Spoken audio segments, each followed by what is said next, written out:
Greetings and salutations, everyone. My name is James Kirchhoff, and welcome to my YouTube channel. Today, we're talking about my Week 9 wide receiver rankings for the 2021 fantasy football season. On today's episode, we're covering all topics related to the wide receiver position, beginning with matchups. We'll talk about which defenses are giving up the most points to opposing wide receivers thus far this season, on average, in a half PPR scoring format, kind of giving you guys some more context as to who has the most advantageous matchup and how that is potentially going to affect a player's overall upside. After we talk about matchups, of course, we'll transition to our top 36 wide receiver rankings, as I'll share my perspective and opinions in regards to how I think the wide receiver position is going to stack up. Of course, give statistics that justify my reasoning and see how it all pans out by the end of Week 9. Of course, we'll have our top 36 wide receiver rankings. There's a couple things that I want to, of course, mention before we begin today's video and get into the wide receiver position. First and foremost, I want to thank you guys for continuing to support the channel, whether it is with your viewership, of course, liking the video, sharing with family and friends. I know it's difficult at this time, of course, trying to secure a playoff position, but nonetheless, for those of you who continue to support, thank you very much. If you're new to the channel, be sure to subscribe if you're looking to try to win yourself a 2021 fantasy football championship. This is the place to do it, whether it's weekly rankings, waiver wire videos, trade targets, rest of season rankings, rest of season strength of schedule, live streams. Again, we'll have a live stream tomorrow night after the Thursday night football game. Of course, we have it every Sunday morning, 8 a.m. to 10 a.m. Pacific Standard Time. Again, fantasy football content for the entirety of the 2021 season. Outside of that, if you guys haven't checked out Underdog Fantasy, it's another way to play fantasy football and have a lot of fun doing so, whether it is the Thursday night contest or the variety of games, whether it's the pick'ems, the rivals. If you go ahead and sign up today using promo code Andrew, again, Underdog Fantasy is willing to match up to $100 of your first deposit. So for those of you interested in taking advantage of this specific promotion that may not last long, now is the time to do it. Use promo code Andrew and sign up with Underdog today and play fantasy football the Underdog way. All right, let's get into our Week 9 wide receiver conversation. Again, do not forget, everything that we do throughout the week is in a half PPR scoring format because, again, we're meeting everyone in the middle, whether it is a full or a standard scoring format. Now, there are timestamps down in the description of the video for those of you who are looking for a specific player. Let's not forget, there are 4 teams on bye, which will include the Tampa Bay Buccaneers, Seattle Seahawks, Washington Football Team, and Detroit Lions. And though the Detroit Lions don't have many wide receiver prospects that we're typically relying on a weekly basis, those other teams certainly have a lot of talent that will be missing from our lineup. So hopefully the players that I mentioned will be available in your league down the lower end if in fact you need a streaming option this week. Now, as we progress, again, do not forget, rankings are subject to change. As the week progresses, there are going to be a plethora of injuries that are going to come out and, news that is going to be divulged as we continue throughout the week. Of course, this morning has been packed with an unbelievable amount of news, of course, starting from last night all the way till now. I mean, the trade deadline just transitioned to a lot of news flowing in. We're still trying to adapt and trying to make sure that we have our lineup set for Sunday. Either way, do not forget, rankings subject to change. All right, let's get into this, shall we? Let's begin by talking about matchups at the wide receiver position, and specifically how many points defenses are giving up to opposing wide receivers thus far this season in a half PPR scoring format. As of this current moment in time, as we can see on screen, the Tennessee Titans, Miami Dolphins, Washington Football Team, New Orleans Saints, and Chicago Bears are amongst the worst secondaries and coverage teams in terms of stopping opposing wide receivers. I mean, all of these teams are giving over 35 points to opposing wide receiver cores in a half PPR scoring format. And luckily for some of the teams that we have this week, I mean, we have the Los Angeles Rams receiving core that don't need any more help, but they're going to get the easiest matchup on the week. We have Brandin Cooks, who hopefully will have Tyrod Taylor under center this week, going ahead and playing against the Miami Dolphins secondary. The Washington Football Team on a bye week. The New Orleans Saints take on the Atlanta Falcons, and without Calvin Ridley, again, that's another one of those matchups that are going to be wasted. But the Chicago Bears, my goodness, Diontae Johnson, Chase Claypool, they could have themselves great weeks going into Week 9. Now, on the other end of the spectrum, we have the Buffalo Bills, Los Angeles Chargers, Philadelphia Eagles, and Las Vegas Raiders. These are teams that all season long have been in this category, have been giving up very little points to opposing wide receivers, though it is not impossible to score against these teams, as we've seen. The Buffalo Bills, A.J. Brown and DeVante Parker have both had decent fantasy point performances in the last couple weeks and a half PPR against their defense. It is still going to be difficult for lower end wide receivers that are playing against said defenses to have themselves high upside if they are not getting exposed to a wide variety of targets. So opportunity, especially against these tougher teams, if it's not there, it's typically not the best overall idea. But either way, just wanted to go ahead and present these statistics to you guys, present to you again who's giving up the most touchdowns. That has mainly been the category that defines everything. There's a reason why the Bills only giving up 2 touchdowns to opposing wide receivers in the first 7 games of their season. That is an unbelievable number. While we have teams like the Indianapolis Colts, yes, their secondary has been hurt for the majority of the season, having given up 13 touchdowns. That is unreal. But just wanted to put this in perspective. You can pause, check this out. Either way, I'm going to refer back to these statistics as we progress throughout the video and talk about my top 36 wide receiver rankings on the week. As we progress, we'll go ahead and begin by talking about my top 12 wide receiver rankings going into week 9 of the 2021 fantasy football season.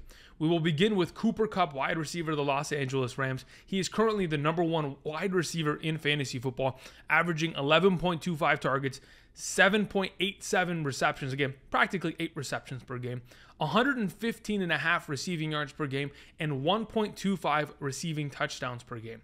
All for the average of 22.93 fantasy points. I mean, he's coming off of a game in which he had 115 yards, a touchdown, 7 catches, and 21 fantasy points. Literally, he's producing his average on a weekly basis. And now he gets the easiest matchup at the wide receiver position, playing against the Tennessee Titans secondary. You couldn't ask for anything more. On top of it, in terms of how much of a advantage that Cooper Kupp has granted for himself, the next best wide receiver in fantasy football on a half PPR scoring right now is Tyreek Hill. And he is 37.64 points behind Cooper Kupp. That just kind of gives you some, perspective, just how great Cooper Kupp has been. And he's not slowing down anytime soon. He's our #1. Moving on to our #2. Speaking of Tyreek Hill, though he is pretty far behind in terms of total points in comparison to Cooper Kupp and what he has produced this season, Tyreek Hill has kind of kept pace in some categories. In terms of targets, they both have 90, him and Cooper Kupp. In terms of receptions, in fact, Tyreek Hill has 64 receptions this season, while Cooper Kupp has 63. So he's in that same ballpark. The only difference is that he's produced 121 less total yards, whether it is rushing or receiving. But again, the biggest factor, touchdowns. Cooper Kupp already has 10 touchdowns this year, while unfortunately Tyreek Hill does not. He has 4 less touchdowns than him. Nonetheless, Tyreek Hill is a fantastic wide receiver, and though the offense for the Kansas City Chiefs has looked poor at times in the last couple of weeks, Tyreek Hill continues to put up great performances. 18 targets leading to 12 receptions, 94 yards and a touchdown this last week on Monday night against the Giants, because again, Travis Kelce disappeared in that game, and they truly did need Tyreek Hill to step up, and that's exactly what he did.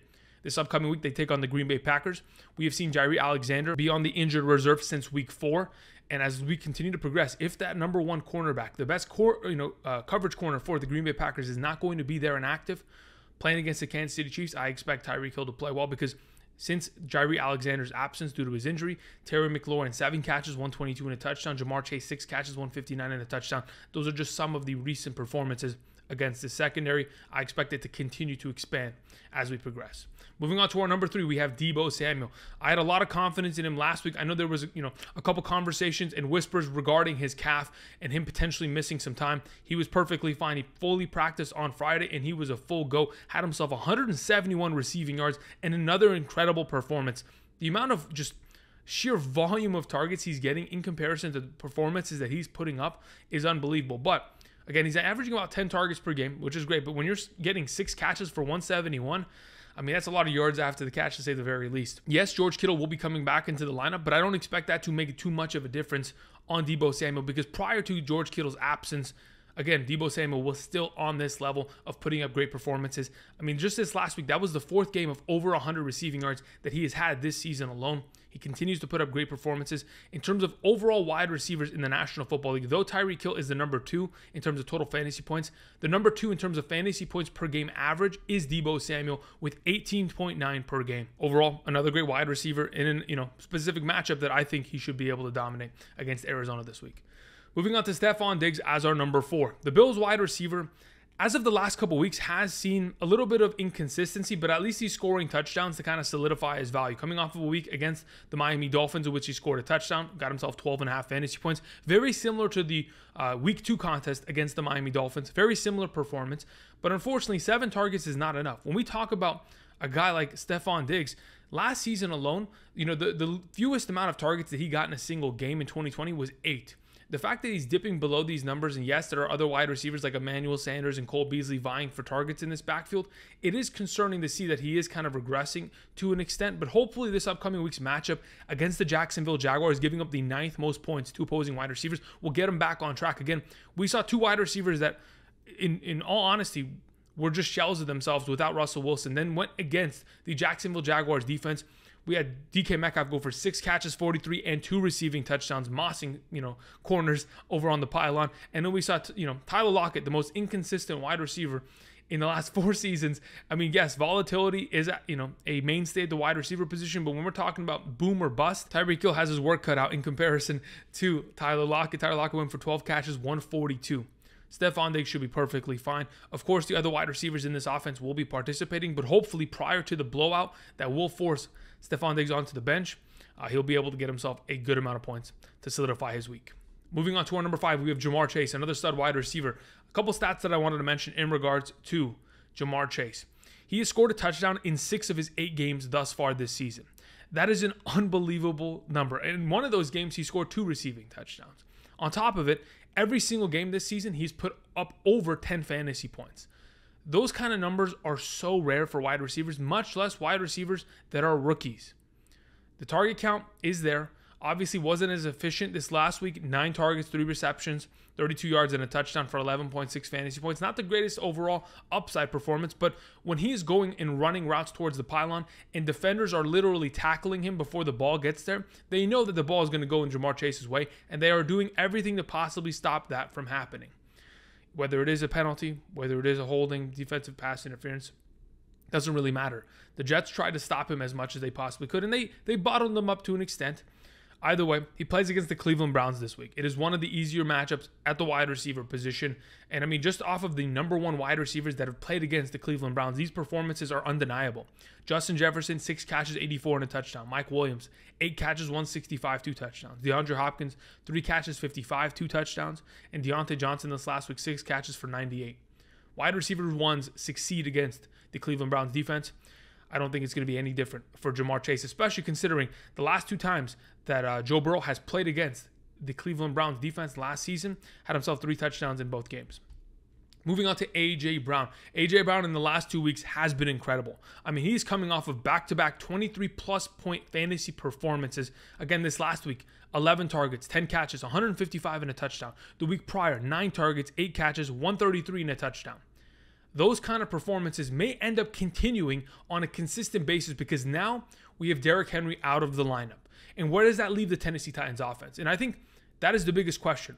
Are we going to see Ryan Tannehill crumble beneath, defenses because he's not able to comfortably run the ball and get themselves into a play action scenario? And is he going to be forced to throw the ball far more than he's been asked to in the last couple of years? And is that going to potentially affect the overall upside of this offense? I'm hoping that's not going to be the case. And I'm hoping, based on the trends that we've seen as of the last couple weeks, A.J. Brown is ready to step up and even have a greater performance. Though he plays the Los Angeles Rams, a couple signs that I've seen in terms of target share and opportunity in his direction that is making me more confident about, of course, playing him regardless of what defense he faces. In his 37 career games that he's thus far played, again, he was a rookie in 2019. In his 37 career regular season games, he has only been targeted 9 or more times 9 times in his career. Okay, just to put it in perspective, 3 of those 9 times have been in the last 3 weeks. He is getting an unbelievable amount of target opportunities, and even with Julio coming back, I really do think everything is going in the right direction of A.J. Brown. He's going to continue to succeed, and if anything, Julio Jones pulls coverage on the other side of the field and makes defensive coordinators more conscious of having to maybe go ahead and bring some of that safety coverage over the top over there. Nonetheless, A.J. Brown's a stud. We're firing him up. Moving on to CeeDee Lamb, the thumbnail for today's video. He is our number 7. CeeDee Lamb has kind of turned it around. He had an incredible week 1 against the Tampa Bay Buccaneers, then started to slow down and not put up great performances. But since week 5, from weeks 5 through 8, in the 3 games that he has played, he has been averaging 20.9 fantasy points per game, and he's the number 3 overall wide receiver in terms of total fantasy point per game average throughout those last 4 weeks. He has been absolutely unstoppable, and when I look at what CeeDee Lamb has to face this upcoming week, it is the Denver secondary that has given up the 23rd most points, and that's not a great matchup typically, but I want to go ahead and put it in perspective. Their starting 2 corners are Patrick Surtain and Ronald Darby. Kyle Fuller, who has been a better cornerback in the National Football League, formerly of the Chicago Bears prior to being signed with the Denver Broncos this offseason. I mean, Kyle Fuller has not played in the last 3 weeks. he is active. He is playing, but he's playing 1 to 2 snaps per game. They've pretty much, made him irrelevant, and they are benching him, and they're playing the rookie cornerback and, of course, Ronald Darby, who, in my opinion, can both be exposed very easily by a wide receiver like CeeDee Lamb, especially considering we are getting a scenario in which Dak Prescott's coming back. I mean, we're coming off of a week in which CeeDee Lamb has 6 catches for 112 from Cooper Rush against the Minnesota secondary. And though, the Minnesota secondary did not have Patrick Peterson there, I still think that CeeDee Lamb, was up against it. Nonetheless, was able to produce, I think, this upcoming week with Dak back and the entire offense in a full steam ahead kind of formation, are going to be able to run through and, of course, throw the ball over Denver's heads. Moving on to Justin Jefferson, our number 8.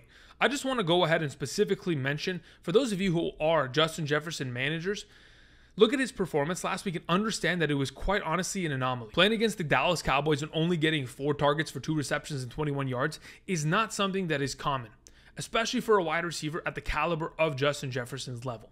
Now, if you go ahead and just look at the last 12 games that Justin Jefferson has played prior to this Dallas game that he had on Sunday Night Football, the prior 12 games, even going back into the 2020 season, he's been averaging about 10.4 targets per game. This last game that he just put up was honestly an anomaly. It is not something that we are going to continue to see, and I don't want anybody stressing over it. You may overreact and think, oh, well, Adam Thielen's the number 1. And don't get me wrong, there is a conversation to be had there. We're going to talk about that in just a couple picks here because Adam Thielen is highly ranked for a reason. But just understand that Jefferson, he has the skill. Just needs the opportunity, and he'll get back on track. I can assure you that. This upcoming week takes on the Baltimore Ravens, and though they have a great defense, they have struggled heavily in the last couple weeks against number 1 wide receivers. Jamar Chase, 8 catches, 201 yards, and a touchdown. Michael Pittman, 6 catches, 89 yards, and a touchdown. This defense will be giving up points, and I truly do think this is going to be one of those higher scoring matches. Hopefully, Kirk Cousins is up for the task at hand in this upcoming week's game. We have Davante Adams as our number 9. Like I mentioned a little bit earlier, there was a lot of news that came out this morning. Aaron Rodgers is probably not going to play this week. Based on everything that I've heard, he's completely out. And there's no if, and, or but about it. He may even miss the following week's game in Week 10. We'll see how that kind of transpires. Either way, this upcoming week with Jordan Love at the starting quarterback position, we have Davante Adams taking on the Kansas City Chiefs. Now, I wanted to go ahead and I wanted to find some stats in regards to, has Davante Adams played well with a backup quarterback? And when you go back to the 2017 season, in which, of course, Aaron Rodgers missed a wide margin of games with an injury there, Davante Adams had Brett Hundley of all quarterbacks at the starting position. In those games, the 7 games that they played together, Davante Adams averaged 11.7 fantasy points per game. In some of those games, 2 receiving touchdowns. In some of those games, only 4 catches for 40 yards. There are some contests in which, of course, a rookie quarterback, or a younger quarterback like Brett Hundley isn't able to get himself into a rhythm and honestly find success, regardless of who he's throwing the ball to. But when we're talking about Jordan Love, I think he's a better quarterback. And though we haven't seen him perform outside of the preseason, I think he'll probably be a better overall play. This team's most likely going to run the ball heavily like they did against the Arizona Cardinals and obviously dictate it that way. But when we're talking about the Kansas City Chiefs defense, of all the defenses in the National Football League, there couldn't be an easier game for Jordan Love to walk into, considering the Kansas City Chiefs have given up 2 or more touchdowns to 6 out of the last 7 opposing quarterbacks that they've played this season alone. I think this is a great matchup, and though the quarterback play will be diminished, Davante Adams is still one of the best, and he finds himself open often. Hopefully, Jordan Love is ready to throw the ball in his direction. Moving on to Diontae Johnson, our number 10. I always talk about it. Death, taxes, and Diontae Johnson over 10 targets. It is another thing that we have to guarantee. This last week, Diontae Johnson had his 5th game this season already of 10 plus targets. I mean, we talked about it all off season. On top of it, this season alone, he has put up a performance of 12 plus fantasy points in every single game. He has found consistency. Obviously, opportunity is going to lead to that consistency, but as of late, obviously didn't score a touchdown this last week, 6 catches, 98 on 13 total targets, but gets the privilege of taking on the Chicago Bears defense, giving up the 5th most points to opposing wide receivers. One of those easy matchups that we for sure want to go after. Diontae Johnson is following in the footsteps of some wide receivers that had incredible performances for their respective teams. Of course, Deebo Samuel this last week, 6 catches, 171. The week prior, the Tampa Bay Buccaneers duo of Mike Evans and Chris Godwin absolutely decimated that secondary. Evans had a total of 6 catches for 76 receiving yards, 3 receiving touchdowns, while Godwin on the other side of the field, 8 catches, 111, and a touchdown. It's a great matchup. Diontae Johnson's getting the most opportunity in this offense, and as that continues to pile on, I think he's just going to continue to solidify himself as a great play and our number 10 on the week. Moving on to DeAndre Hopkins. I have some hesitations about DeAndre Hopkins, similar to last week, but if in fact he can prove that he's healthy and he's going to practice by the end of the week, and we see that Kyler Murray is healthy and ready to play against the San Francisco 49ers, then I have more confidence. So I leave him at number 11 with the idea that rankings are, of course, subject to change. We'll see how it continues and it transpires as the week progresses. But we're coming off a week in which DeAndre Hopkins was injured and limping for a majority of that game against the Green Bay Packers on Thursday night. And though he had a receiving touchdown called back, of course, because of his offensive face mask, he just needed to not close his fist. And the guy scores a touchdown there and becomes a fantasy relevant wide receiver with 15 points, having only just played in the first quarter. Either way, going into this upcoming week's matchup, I think to myself, well, it's the San Francisco 49ers. Is it difficult? Not exactly.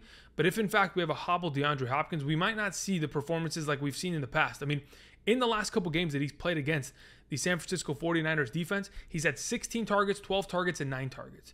If those numbers are not going to be there, he's not going to be able to put up performances like 14 catches for 151, 6 catches for 87 yards and a touchdown like he did earlier this year already. Hopefully he's healthy, and hopefully Kyler's healthy, because if that's not going to be the case, then we can't trust him, because we know DeAndre Hopkins likes to play hurt and he likes to be tough, but it obviously doesn't set us up for success. Moving on, we have Marquise Hollywood Brown as our number 12. When we talk about consistency at the wide receiver position, this man honestly has just been that this year. He has been consistent, and though he has 2 performances of less than 10 fantasy points, the other 5 games he has been unstoppable. I mean, just coming off of a week prior to the bye week, of course, in week 7, which he had 14 targets, that's a career high for Marquise Hollywood Brown. The numbers are just going to continue to pile up for him. And when we're sitting in a season in which the Ravens have never thrown this much since, of course, Lamar Jackson has taken over this offense. I mean, in Lamar Jackson's 2019 MVP season, he had a total of 401 total passing attempts. Already this season alone in 7 games, I think he has like 225 passing attempts, like 32 throwing attempts per game. In comparison to in 2019, it was about 25-26. When you're throwing the ball that much more, there's more opportunities for your wide receivers to respectively succeed. And of course, without much of a running game, considering the hodgepodge injury-ridden, veterans they have in that backfield, it's going to be tough.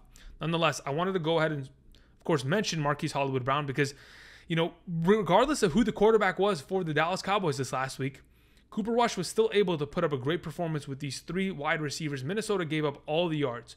We had Amari Cooper, 8 catches, 122 and a touchdown, the best performance he's had since week 1. Lamb, 6 catches, 112, and Cedric Wilson, 3 catches, 84 and a touchdown. I mean, overall, the wide receiver position dominated against that defense. I think Lamar, of course, will be sending the ball in Marquise Hollywood Brown's direction and finding success as we close out our wide receiver 1 conversation. Moving on to our wide receiver 2s, we begin with Adam Thielen of the Minnesota Vikings. Adam Thielen has been a very solid wide receiver in fantasy, and the reason why I want to mention is that because after last season, we saw in the beginning of the season he was hot, ready to go, on fire, and then he kind of tailed off at the end as Justin Jefferson became more a prominent option in the offense, more target share, more red zone target share, more touchdowns for Justin Jefferson. That made potentially Adam Thielen a lesser option going into the 2021 season because we thought Kirk Cousins was going to continue to transition in that direction of making Justin Jefferson the number 1. But in the first 7 games of the 2021 season, in comparison to the 2020 season, I have found that the numbers are actually better for Adam Thielen. Imagine that. Adam Thielen in 2020 in the first 7 games of his season had 53 targets. This season, he has 59 in the first 7 games. Last season, he averaged 15.3 fantasy points per game in the first 7 games, while this season, 14.97. Nearly identical numbers to last season, and many of us were expecting a little bit of a regressionary year for Adam Thielen, but that has not been the case. He plays against the Baltimore Ravens. He has continued to get a wide variety of targets. And when he's sitting in the slot position and defenses are trying to account for Justin Jefferson on the outside and, of course, bottle up Dalvin Cook as much as they possibly can, Adam Thielen is a handful. And he, of course, is getting a handful of touchdowns every single week or something. Either way, a great overall play as our number 13. Moving on to Michael Pittman Jr. playing on Thursday Night Football against the New York Jets. Michael Pittman Jr. is coming off of a career game. I mean, a career high in total targets, 15, a career high in total receptions, 10, and a career high in total touchdowns in a singular game with 2. 86 receiving yards, all for 25.6 fantasy points. Now, of course, Michael Pittman's majority of his stats came early in that first quarter. I mean, we watched that game quickly did he score a touchdown. There was a turnover. They come back down the field, immediately score another touchdown at the back of the end zone. And that's a good thing to see. If Carson Wentz is continuously looking in his direction as a red zone threat, that is going to continue to build value for him, and he'll continue to rise in our overall rankings, because if we can trust that Carson Wentz is going to look in his direction, then of course we can trust that he'll be the number one. This upcoming week, T.Y. Hilton will not be playing. He is dealing with a concussion. We all know that Paris Campbell has a season-ending injury. Zach Pascal hasn't been doing much. Of course, Mo Alley Cox is probably guaranteed for 1 or 2 catches, maybe a touchdown. Otherwise, it's Jonathan Taylor and Michael Pittman. That is the entire offense for the Indianapolis Colts. They take on the New York Jets that just gave up a lot of points to the trio of the Cincinnati Bengals, whether it's Chase, Higgins, and Tyler Boyd. They all combined for 12 catches, 198, and 2 touchdowns. There's a lot of potential to be had here on a short week. Michael Pittman, a great play at 14. Moving on to Mike Williams. Now, my only issue with Mike Williams is that we have seen kind of a two-face scenario here. We flipped the coin, and on the other side, we are getting literally burnt. So this is the reason why I wanted to mention Mike Williams at number 15 of all numbers, though it may seem a little low in comparison to where he potentially could end up being, because he could end up being the number one every single week. It's just a matter of whether or not he's getting those total targets. In the early half of the season, the guy was, averaging 12 targets per game, while in 3 out of the last 4 games, he's gotten 4, 5, and 5 in terms of his total targets. That is not numbers that we can, count on. And when we're needing a wide receiver like Mike Williams to get red zone target share and get himself opportunities there, in the last couple of weeks, he has not even seen that many red zone targets. In comparison to Keenan Allen and Austin Eckler, those guys are dominating in the red zone target overall category for this Chargers offense. I know it's been tough. He's had a couple weeks in which he's dealt with injury, played against Las Vegas, shut down, played against Baltimore, shut down. Now, of course, played against the New England Patriots, shut down. And in between there, of course, we've seen a good performance or two against, the Cleveland Browns, but ultimately it is worrisome. So with that said, they play against the Philadelphia Eagles. They're giving up the 3rd fewest points to opposing wide receivers this season. Another one that we may have to worry about, but hopefully he can follow in the footsteps of some of these other wide receivers like a Tyreek Hill. They went for 11 catches, 186 and 3 touchdowns, or Antonio Brown, in which he had 9 catches, 93 and a touchdown. There's always a possibility of Mike Williams getting a high volume of targets and succeeding. It's just a matter of whether or not the game script and Herbert are looking in that direction. Moving on to Amari Cooper at number 16. I have a lot of faith in Amari Cooper. I mean, the fact that he was dealing with the hamstring injury, rolling it out on the sideline, but ends up coming out and putting up his best performance to date since week 1. I mean, that is unbelievable. 13 targets for 8 catches, 122 and a touchdown. Obviously, a couple bobbled passes leading to a lot of yardage, but nonetheless wins the game with a the game-sealing touchdown back of the end zone on a fade. Love to see it. With Dak Prescott coming back, playing against the Denver Broncos, it is a very similar conversation to what I had in regards to, of course, CeeDee Lamb. But the thing about Amari Cooper is that we trust him less because the target share hasn't been there, but at least he has kind of solidified his value with receiving touchdowns. In 3 out of the last 4 games, he has scored a receiving touchdown. And with that kind of opportunity share and him obviously getting those looks, playing against Patrick Surtain, Ronald Darby, no Kyle Fuller, I think there's a very good chance the number 1 and 2 wide receiver of this Dallas Cowboys offense goes off against this defense in Denver. Overall, it's a good matchup in my opinion, though it may not seem like this defense is giving up many points to opposing wide receivers this season. It also has to do with some of the matchups that they've played against, and obviously those quarterbacks haven't been as good. The wide receiver talent hasn't been as good, but I think the Dallas Cowboys will certainly expose that this week. Moving on to our number 17, we have Robert Woods coming off of an incredible game, though in terms of an overall performance, 9 targets, 3 receptions, those aren't numbers that we want to see, especially for Robert Woods when we see, Cooper Kupp on the other side of the field dominating. But, the entire offensive scheme for the Los Angeles Rams has pretty much been identical since 2018. Really has. When you're running those jet sweep formations and you're getting Robert Woods rushing touchdowns, that's a thing that has been guaranteed year over year and was able to cash in on it this last week, getting himself a receiving and rushing touchdown, all for 19.2 fantasy points. Going into this upcoming week's matchup, I don't have to say anything more than the Los Angeles Rams are averaging 30.6 total points per game as an offense. On top of that, they're playing against the easiest matchup at the wide receiver position, Tennessee Titans giving up the most points. Obviously, Cooper's going to feast Van Jefferson on the other side of the field, but of course, Robert Woods is going to find a lot of success. Number 1 wide receivers against this Tennessee defense as of the last couple weeks. Michael Pittman, of course, like we just mentioned, 10 catches, 86, 2 touchdowns, and of course, Stefon Diggs, 9 catches, 89, and a touchdown. Hopefully, Robert Woods will be up to the task and will be able to dominate as their number 17. Moving on to Keenan Allen, our number 18. Now, I do believe Keenan Allen is a good wide receiver, but the issue with him is mainly touchdown upside. That's it. He is limited by touchdown upside. In his career, I mean, if we go back to last season, he had 8 receiving touchdowns. That was great, mainly because, Herbert didn't really throw to anybody else. There was no Austin Eckler in that offense. Mike Williams was a shell of himself. And the 3 years prior to that with Phillip Rivers, Keenan Allen's been a guy that gets about 6 receiving touchdowns per year consecutively. And he's done that throughout his career. And that's the thing. We can't always guarantee that Keenan Allen is going to be a red zone threat, especially when, Austin Eckler is, running the ball in. We have Jared Cook in this offense, Mike Williams in this offense. When there's so much potential there, Keenan Allen is limited. He's coming off of a fantastic week, don't get me wrong, 6 catches, 77 yards, and a touchdown, but there's always concerns in regards to whether or not he can end up having a blow-up performance.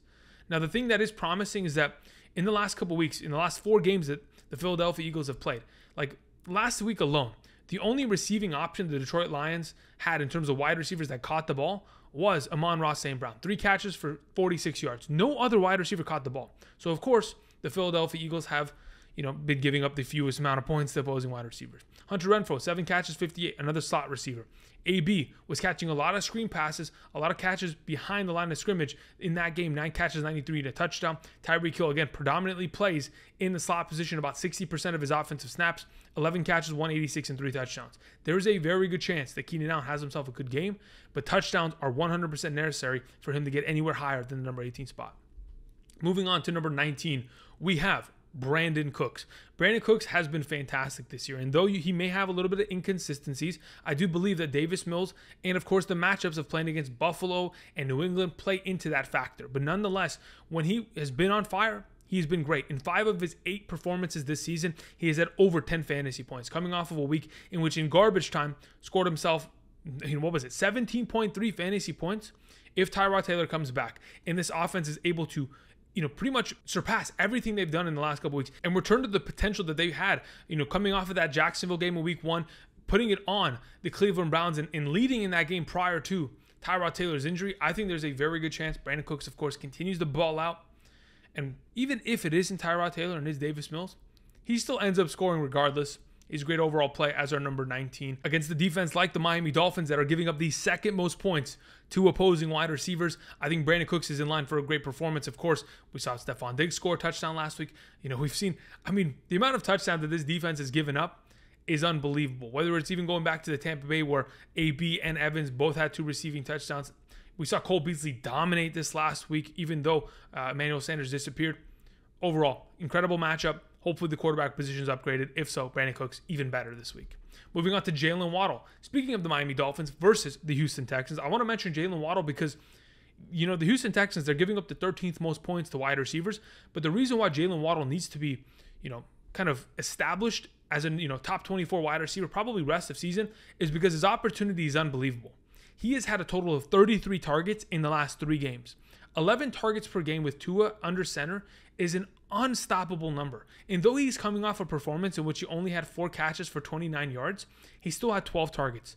And the thought is what counts. And as long as this man is getting open and the ball is going in his direction, even if he's not open, as long as Tua trusts him enough to send it in his direction, because of course they have a chemistry from college, there's a chance in which Jaylen Waddle has himself another blow-up performance. The reason why I think so more than anything, Cooper Kupp, another slot receiver, coming off of a week in which he had 7 catches, 115 and a touchdown against Houston. Christian Kirk, another slot receiver, 4 catches, 15 and a touchdown. Miami's been getting beat up as of late. I think there's a very good chance Jaylen Waddle pops off as a number 20. Moving on to DJ Moore. You may be wondering, where is DJ Moore, Andrew? Why isn't he on the list yet? Well, under what we've seen already this week, PJ Walker is most likely going to be the starting quarterback for the Carolina Panthers. After the gnarly hit that, of course, besides Robbie Anderson took this last week, the hit that Sam Darnold took that pretty much concussed him. He got hit square in the chest, and he ricocheted so hard. It was brutal. If you haven't checked that out, a crazy hit to see nonetheless. But that's what happens when you run as a quarterback and you don't slide. Either way, if PJ Walker is going to be the starting quarterback against Bill Belichick's New England Patriots defense, Bill Belichick likes to lock down number 1 options. And typically this season, he has not locked down running backs out of the backfield in terms of receptions. He's actually ignored that. He is okay with, respecting opposing running backs catching the ball out of the backfield. In fact, he literally doesn't drop anyone into the flat. They are trying to lock down wide receivers. And if that's going to be the case, and we have PJ Walker at quarterback, even if it's Darnold, I really do think that DJ Moore needs, big play potential in order to get himself fantasy value. And yes, last week we saw Geno Smith, Cooper Rush, Trevor Siemian. We saw backup quarterbacks galore, Mike White, come out and put up great performances. But when you're playing against Billy B, it becomes that much harder for me to trust in you. Either way, DJ Moore, not in a great position this week since there's our number 21. Moving on to Courtland Sutton, our number 22. I know Courtland Sutton, 4 total targets, 2 catches for 40 yards. I want to once again reiterate, in the exact same thought process that I have with Justin Jefferson. A wide receiver one like this, getting only 4 targets in a given week, is an anomaly. We should not think this is something that is going to retain and occur again. And Courtland Sutton takes on the Dallas Cowboys, giving up the 7th most points to opposing wide receivers. Even though, Kirk Cousins wasn't able to help his wide receivers that much, there could still be an advantage to be had here. The only issue that I have with this offense is I think that Teddy Bridgewater is holding them back. I don't think Teddy Bridgewater is at this current position. I mean, yes, he probably gives them the best chance of winning, but he doesn't give these wide receivers the best chance of having overall upside games. And hopefully that's going to change. But right now, with Courtland Sutton being such a good wide receiver, as long as he is getting himself back to those numbers of which he's getting 8, 7, 9 targets, the numbers are going to climb for him.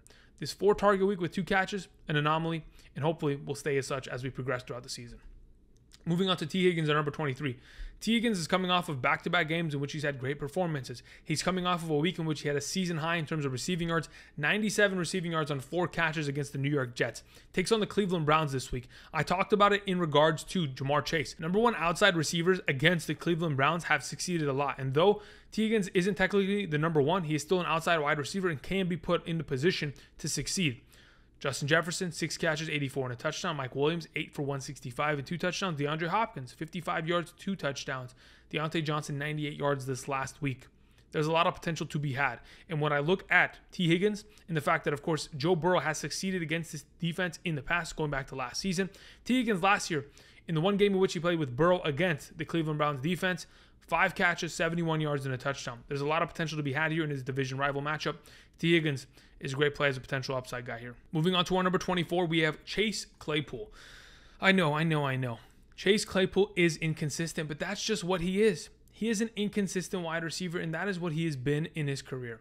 And it's not going to change, but I'm going to continue to trust in the process because I do believe there's a lot of potential to be had, especially in a matchup against the Chicago Bears. I mean, we're talking about Deebo Samuel, 6 catches, 171. Godwin, 8 catches, 111 and a touchdown.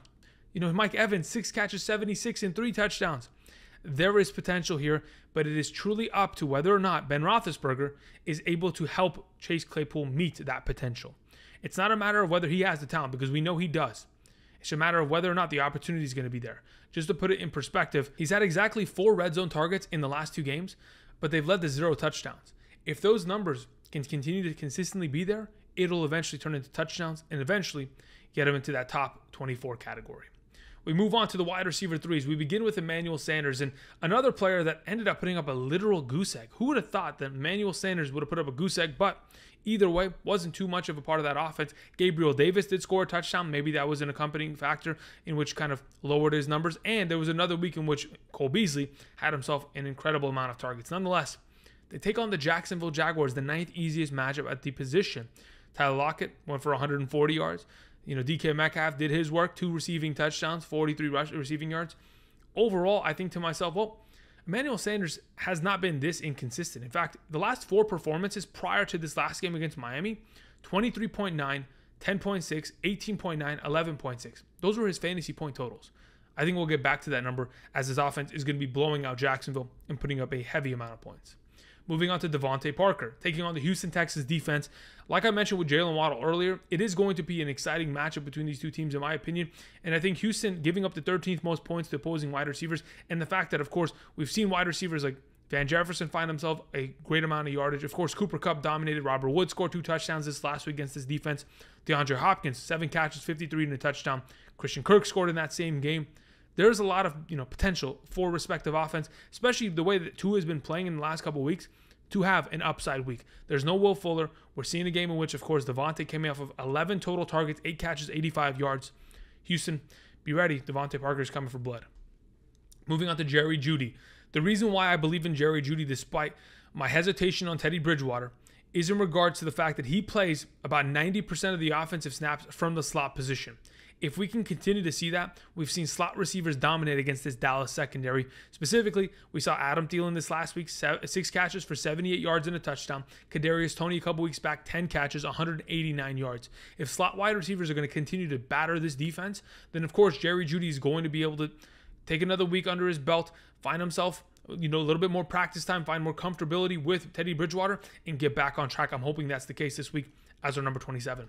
Moving on to number 28, we have another wide receiver that, the inconsistency here, yes, it's going to continue to be a part of the narrative, but it just is unfortunate because he is not getting enough targets. And now he has to play against the Buffalo Bills defense. And though that has been one of the tougher ones in the National Football League, in terms of the fact that they've only given up 20 points per game thus far this season in the 7 games that they've played on average, I still think that number 1 wide receivers can dominate. DeVante Parker, 8 catches, 85. In week 6, we saw A.J. Brown go for 7 catches, 91 receiving yards, no touchdowns. We've seen yardage gained by number 1 wide receivers against this defense. Why not Marvin Jones? It's just a matter of whether Trevor Lawrence is going to settle with throwing the ball to Agnew or get Marvin Jones more involved. I'm hoping there's enough garbage time in the game for Marvin Jones to succeed there. Moving on to Cole Beasley on number 29, the third Bills wide receiver I wanted to mention today, because Cole Beasley has been insane as of late. Has had 22 targets in the last 2 weeks, coming off of 10 catches and 110 receiving yards. Plays against Jacksonville. And the reason why I wanted to mention this is because the Jacksonville Jaguars cannot stop giving up points to slot wide receivers. Waddle, 10 catches, 72 touchdowns. Boyd, 9 catches, 118. Christian Kirk, 7 catches, 104. Slot wide receivers are dominating against his defense. Why not Cole Beasley? He should be a stud play. Moving on. Number 30, Kadarius Toney. Speaking of slot wide receivers, playing against the Las Vegas Raiders is one of the tougher matchups. But if Kadarius Toney is going to be without Sterling Shepard once again, he once again re-injured his hamstring. He probably will be out. We did not see Kenny Golladay once again practice today. He will most likely be out. And even if he does play, at what capacity he's going to be played, that's a different question. And then Darius Slayton, even though Darius Slayton played last week, didn't do anything, had a literal goose egg, 0 points in fantasy. Didn't have a single catch. If Kadarius Toney's healthy, ready to go, and there are no other options, and we end up seeing Saquon even miss, Kadarius Toney is in line for a great performance. We saw him lead this offense against New Orleans in the receiving game, and of course against Dallas with that 189 receiving yard game.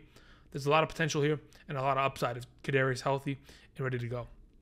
Moving on to Tyler Boyd, our third Cincinnati Bengals wide receiver for today's episode. Again, there's a lot of receiving cores that are going to have themselves great overall opportunity. And the reason why I want to mention Tyler Boyd is because he's coming off of his best performance in the last couple weeks, 17.24 fantasy points. 5 catches, 69 yards, a receiving touchdown. And when I think about the Cleveland Browns defense, yes, they can give up points to opposing wide receivers, especially in an offense like the Cincinnati Bengals that are upset that they lost against the Jets this last week and maybe coming out for revenge against the Cleveland Browns defense. Nonetheless, when I think of Tyler Boyd, I think to myself, well, the last time he played against the Cleveland Browns, him and Joe Burrow were on the same page, and they were lighting up that defense. Last season, they played together twice against Cleveland. The 2 games, Tyler Boyd had 7 catches, 72 and a touchdown. And in the second game, 11 catches, 101 and a touchdown. I think this is a Tyler Boyd week and one that, based off of last week's performances, we can trust to move him into this one. Moving into our number 32, we have Jarvis Landry. With all of the noise that surrounds Odell Beckham Jr., the wide receiver position for the Cleveland Browns offense, this is going to be a matchup in which, of course, Baker Mayfield's going to have to throw. And who does he like to throw the ball to more than anybody? Well, of course, it is his favorite target, Jarvis Landry, coming off of a week in which he had 10 targets, 5 catches, 65 yards. The only shining light, except for the fact that Odell Beckham will be gone and there might be more targets for Jarvis Landry, is that, of course, this last week, the New York Jets, they found a lot of success from slot receivers. Of course, they dominated in terms of throwing their running backs so many targets. Michael Carter had like 14 targets. But the slot receivers, Jamison Crowder, 8 catches for 84. And Braxton Berrios, 2 catches, 13 yards, and a receiving touchdown. If slot receivers are going to dominate against Cincinnati, and that's going to be a point of interest, Jarvis Landry could be fired up for a great play here. Julio Jones is our number 33. He did not play this last week, but I'm going to keep the same energy as I had last week. I'm going to continue to leave him in his Atlanta jersey in hopes that we can get back to the Atlanta days of Julio Jones. Though he takes on the Los Angeles Rams this upcoming week, I'm not as worried about it because I do think that Julio Jones can find success. I mean, the last time he played against Jalen Ramsey, 6 catches, 93 receiving yards in a one-on-one matchup against the Los Angeles Rams in 2019. And yes, that may be a while back, but it still gives me confidence that he's capable, as long as he's healthy, to have a great performance here.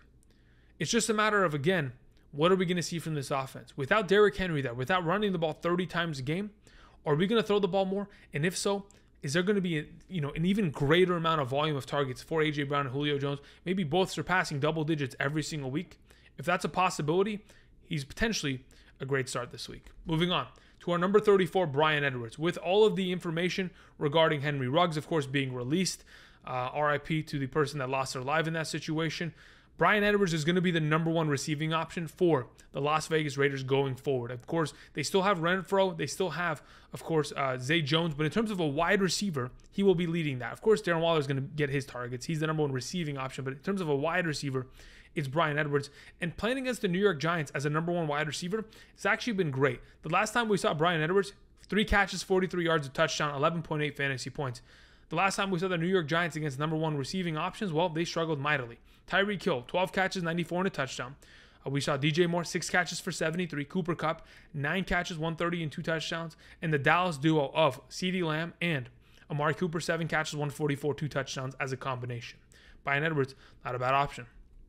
Moving on to Jamison Crowder, our number 35, a guy that I wanted to, of course, mention in our waiver wire video because on a short week, if in fact we see a scenario in which the Indianapolis Colts, yes, they've been giving up a lot of points to opposing wide receivers, but they've typically been outside wide receivers. Hollywood Brown, Deebo Samuel, Brandin Cooks, and of course, we saw A.J. Brown.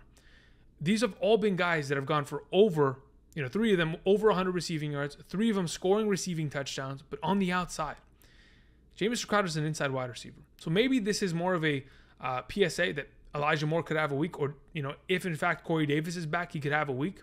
But we'll kind of keep an eye on that. Either way, coming off of a week in which he had 9 targets, leading to 8 receptions, 84 yards, there's a lot of value to be had there. Van Jefferson is our third Los Angeles Chargers wide receiver I wanted to mention.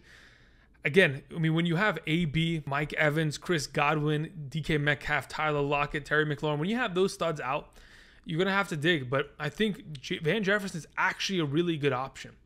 Deshaun Jackson was released earlier this week. Tutu Atwell, their second-round pick from this year, he has had a season-ending injury. Van Jefferson is literally never coming off the field. In the last 2 weeks, he's played 94% and 84% of the snaps. He has a very good opportunity to not only have a great performance, but in the last 2 weeks, he has had over 10 fantasy points in both games. In one of those contests, scoring a touchdown. This last week, got himself 88 receiving yards and 3 receptions. There's a lot of potential to be had here against the easiest matchup at the wide receiver position, playing against Tennessee.